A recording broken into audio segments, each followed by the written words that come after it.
đây cao là dòng bạn sai hà mũi ưu đom trong đôi tay mùi niềm nát nổ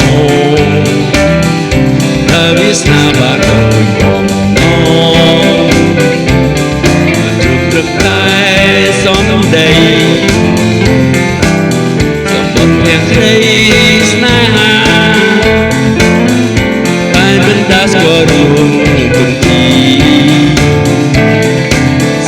na ba đôi bóng nó ngày mùa xanh cứ thay đã ban chung hơi đồ lên nhạt trời chẳng sai ơi đây lời pre yêu đôi chuột nơi thay đã gây chia vì bán tóc đuôi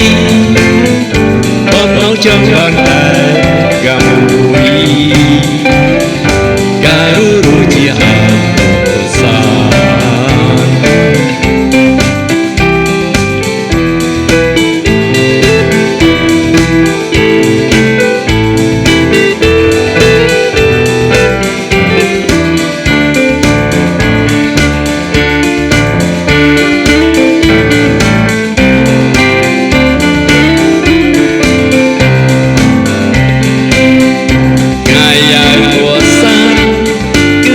đã